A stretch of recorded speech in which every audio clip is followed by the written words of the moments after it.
Hey everyone, welcome back to Getting In, a college coach conversation. We're joined in this second segment today by Chrissy Foran, who's one of our college finance experts here at College Coach. Hey Chrissy, welcome back to the show. Good, good morning. Thanks for having me. We're glad to have you. We're gonna put you in the hot seat today because there's a lot that's going on with the FAFSA, and I think Mm. we don't need to get into any long recriminations of why we are where we are and what's Right. happening and why this was decided and the way that it was decided. But if you can just help families to understand, especially families of seniors, why this process has been drawn out a little bit and what the delays are that they can expect, I think that'll be really helpful before we start to talk a little bit more about differences in financial aid packages and how to ask for more aid from schools. So Yeah. what's going on? Oh gosh, there's a lot. So as you know, the FAFSA was delayed just to begin with this year. So normally it opens October 31st. They didn't have it open until the end of December because they went through what was called a FAFSA simplification process. So they were shortening the FAFSA. They were trying to make it more simplified, easier for families to fill out. More families might qualify for aid. So the delays now are so they're still having a lot of issues with families filling out the FAFSA. We've been talking with a lot of families just that aren't, they're just not having an easy time getting it processed, getting it filled out. But basically, the Department of Education now came out and they first had said that schools would be able to download the information from the FAFSAs into their platforms probably by February 1st. Hmm. Last week, I believe they came out and said they're just experiencing more delays. And so now schools aren't going to be able to download that information until probably the first part of March. So there's not a date, so to speak. It's maybe March 1st. It could be the first week of March sometime. So that's really causing a lot of delays and a lot of frustration for families that we're trying to get that information out there that normally you might start hearing back from schools with your financial aid offers, middle of February, first part of March. Schools aren't even going to have that information to be able to offer financial aid awards Yeah. until probably, I mean, you could be as late as April 1st, maybe for some of these schools where you're not getting your offers. So the delays that are being caused by the Department of Education, basically for the FAFSA, is what's going to be the frustrating part at this point for families. And everybody wants to know how they're paying for college as usual, and if they're not getting that until the end of March, first part of April, that's going to be, that can be very stressful. So Certainly. unfortunately, it's a waiting game. Yeah, and we're seeing that some colleges are deciding to push back their enrollment deadline into mid-May. We Yeah. might see more colleges that begin to do that as well. About how many families, I don't mean to put you on the spot here, but how many families each year submit a FAFSA in as an application for aid? Oh my gosh, I'm not even sure I know. I mean, it's got to be, I'm not sure I know that number. It's That's not a number. millions, right? I mean, I was like going to say it's it's got to be millions. I mean, it's a huge amount. Most people do file a FAFSA, whether they're eligible for need-based aid or not, just to make sure they're getting everything filled That's out. right. So it's got to be in the millions. That's right. So lots of people are doing this, and this question, the segment that we were creating here was about a family that says, hey, my financial aid award is actually not enough for me Mhm. to be able to afford the cost of college. What do I do? And let's put a pin in the idea that a lot of families don't actually know their financial aid award just yet, but Right. but these are coming down, right? They'll be getting them back from school. Some of these awards may be estimates at Yeah. this point. So we'll talk through this segment, and if you haven't gotten your financial aid package just yet, come on back, put a bookmark on this episode, and then you can come back and get some advice from Chrissy about what to do in Absolutely. this context. So let's say a family gets their offer, it's final, or not final. Are there steps that they can take to adjust that aid, to ask for more funding? Yeah, so there's a few different things you want to think about as you start to hear back from schools. One thing that you can certainly look at is your own what we call special circumstances. So if you're submitting your financial aid this year, anybody that submits a financial aid, a FAFSA, sorry, they're looking at their 2022 tax information. Hmm. And so maybe a family fills out a FAFSA and they think, this my tax year that I'm looking at isn't correct. I lost my job, I was laid off, a spouse retired. maybe they had a big bonus in 2022 that they're not getting this year, or they got in 2023. So one thing they can do is really look at what currently is happening in their financial picture. Maybe they pay for relatives, in a different country. They send money back to parents, or even here, they have parents move in with them. So there's lots of different reasons that you can have what we call special circumstances that you can talk with schools about. Um, you do have to submit your FAFSA with all the initial correct information on it. But then you can go back and talk with schools to see if they can do updates to reflect what's currently happening rather than what they're looking at from 2 years ago now. So it's typically prior year information is being used, and Yeah, it's possible and quite likely in many circumstances that things will change in that period of time. yeah, What about and this, I think this probably doesn't impact the ability to ask for more aid, but what about a family that has seen a positive change in their finances in that intervening year? Let's say a big raise or a bonus, something along those lines that changes their income, not for 2022, but for 2023. mhm, Is there something that they need to just be aware of as the 4-year process of college yeah. continues on, so that they are not getting an unexpected or different bill later on in the Yeah, process? that's a good question. So, I mean, most colleges, for the most part, colleges will require families to fill out the FAFSA each year that your child's in college. And that FAFSA that you're filling out is based on a different tax year. So for their first year this year, it's going to be based on 2022. The Mhm. next year as a sophomore, it's going to be looking at 2023 tax information. And if, they say, hey, well, I did get a great raise this year, or I got a new job, that can negatively impact your eligibility for need-based financial aid. So, I mean, there can be some colleges out there that will say, "Hey, we'll guarantee, the aid that you have your first year, and we'll guarantee that for 4 years." There's not a lot of them, but I think if a family is in that situation now, where they're looking back a year ago or 2 years ago now for their first year, they really want to make sure they're talking with the financial aid office at the school they ultimately select and find out, what does happen from year to year. Is it all purely based on that year's current tax return, or is it, something different? Something to be aware of. And is it fair to say that if someone did get a raise in 2023, it won't affect aid eligibility for this first year? Correct. And that's not, you don't have to worry about asking a financial aid office about that potential Right. change. Okay. Right. Right. Okay, good. So these special circumstances that you were talking about that might be changes in terms of your income or Mhm. changes in terms of your financial circumstances, how do you communicate these with financial aid offices in order to ask them for more support? Yeah, it's not a super easy process sometimes, because the problem is when you're submitting a special circumstance to a school, it's not like submitting one FAFSA and that information gets, disseminated to all the schools you choose. Right. With the Yeah. special circumstance, you have to do it for each school that your child's applying to. So we talk with families that say, well, we're applying to 8 schools, or we're applying to 10 schools. Unfortunately, you do have to submit the paperwork to each school.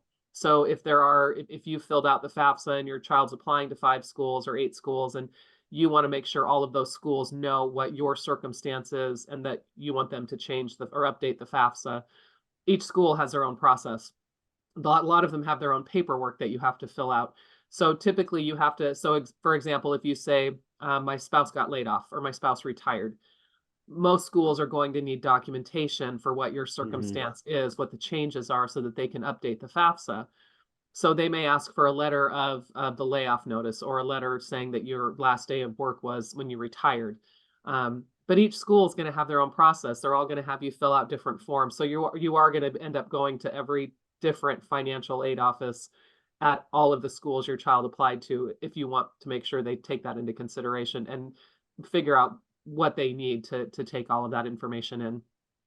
In your experience, what is a reasonable amount for a student, for a family that's in these special circumstances? Like, are people seeing dramatic changes in the kind of aid that they might be eligible for on the order of tens of thousands of dollars? Or is this something that's more like, you get an extra $3,000 to $7,000 here or there? I'm just wondering, like, Yeah. what can people anticipate? And maybe you can't answer this question, but I'm I mean, it can curious. really depend. Yeah, so it can really depend. We do know families that get an extra $10,000. or sometimes it's just an extra 2,000. I think so much of it depends on the schools your child's applying to. So private schools tend to have larger endowments. They tend to be Hmm. able to offer more in scholarships. State schools aren't, they don't cost as much, and so therefore they're not able to really offer as much. So if you're doing a special circumstance at a private school that costs, 75, $80,000 a year, they may, depending on how big of a financial drop, I guess you had, they could offer you, 10,000. It's so dependent on your circumstance and the other parts of your FAFSA, the number of people in your household and Yeah. things like that. But yeah, so I mean, it can result in large. Yeah, it can. It's just if you're telling them, hey, my income went from, it's $3,000 less than it was last year. Probably not going to be a Right. huge change, if any. But if you say, hey, I did get laid off or I am retiring and I was earning, $70,000 a year, that's a huge chunk of money that's now missing. So things like that could result in some significant changes. I mean, my question is really pointed at this idea of, because you have to submit these special circumstances to so many schools, I think it makes sense to try and narrow that number. And I think you can do Yeah, that in terms of course, the preference of your student, but yeah, also in some ways, like how far away are we from a financial aid package, right? If I've got right. two schools that I really like as a student, and one has already offered me more money on a significant margin than the other one, Yeah, then maybe I want to get that other one out of the mix and use a couple yeah. other safety schools as a part of my appeal process. Um, Yeah, and we definitely talk when families say, "Well, gosh, we applied to 10 colleges. We have to do this at all of them." It's like, "Well, do you have a top 5 list yet? Do you have a top 3 list?" yeah. I mean, I would start with those. Like you said, if one of them just isn't quite in the picture financially, you can always do calculators too on the school's websites. So if you're not sure, each school has a what they call a net price calculator. You could go into the school's net price calculator and put in your new information. So Hmm. rather than putting in your tax information from 2022, you could put in your new income based on, losing a job or retiring or something like that to see if that increases or what kind of an increase that might be. That makes sense.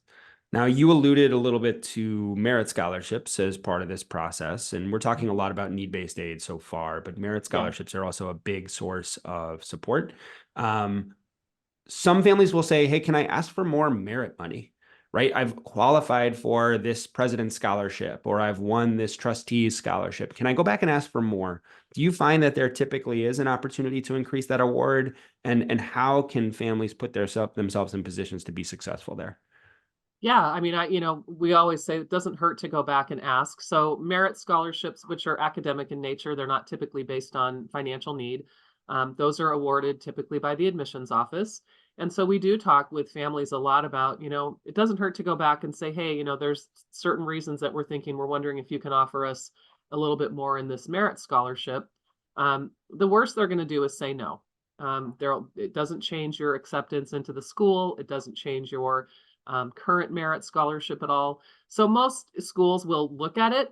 I mean, there are some schools that will just flat out say this is your final offer. We're not going to offer anything more. We don't negotiate, and so you can choose to go back if you want to or not. Um, but I think, for schools that are offering you merit, definitely go back. You can put one school against another and say, hey, Hmm. school A, you offered us 5,000, but school B, who's very similar to you, or similar program, similar cost, they're offering us 7,000.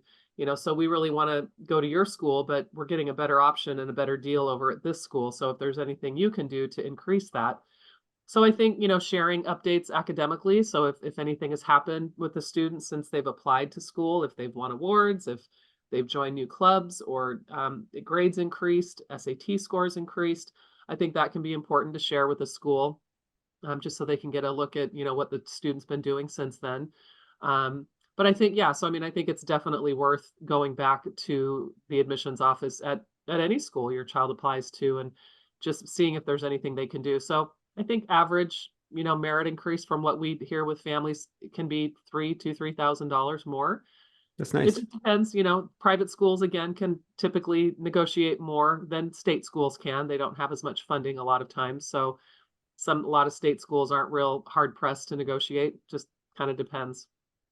And you want to be in a position where you're typically pointing at something that is different, as Yes, opposed to just saying, "Hey, it feels like I deserve a little bit more right. money." Like I just Right. feel like I'm deserving of merit. Yeah. I recently had a student that I'm working with that I sent to you because he had won a state competition, and he said, "Hey, can I actually qualify for more merit aid as a Yeah. result of this?" Perfect So yeah, I'm example. glad to hear you say that sometimes with extracurricular activities there can be some Yeah, opportunity to negotiate a little bit. absolutely. Um, we are very short on time, and so we've talked a lot in previous shows about loans, and so I'll encourage people to look into our Yeah. archives for a little bit more information on different types of loans. But I do want to ask you, because this comes up quite often in conversations that I have, and I think a lot of people are curious, what are some great places that you can go to get private scholarships? So these are scholarships that are not connected to an institution, but that Right. students can take with them Yeah.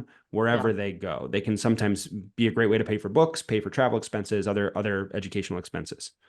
Yeah, I think there's national websites you can look at. Scholarships.com is a site that we talk about often. There's one called Hmm. goingmerry.com. Hmm. But I think looking locally, I think that's where students are the most successful is if you can Okay. look towards your state. So if you're in California, search for scholarships just for California residents or residents of your county. Talk to your high school counselor if you have someone that's helping you. They can often find even more local scholarships just within your district or your city. So I think if you can look local, the scholarship dollar amounts aren't going to be as big as a national site. They might be 500 or up to 2,000, but you're going to be a lot more successful if you search locally. But those scholarship sites, scholarships.com, they'll give you kind of all that information if you put it into the system. And hey, Chrissy, I'd rather win a $500 scholarship than lose a $10,000 Absolutely. scholarship, right? It all So adds up. It all adds up. that's right. Absolutely.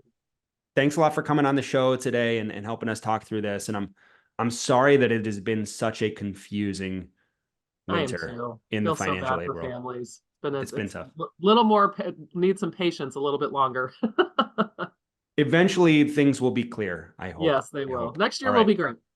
Fingers crossed. Thanks a lot, Chrissy, for coming on Thanks, the Ian. show. Folks, Appreciate when we it. come back, we're going to be talking a little bit with students who might be interested in a medical pathway. So whether through pre-med or post-baccalaureate courses, we'll unpack those details. So stick around. We'll be right back.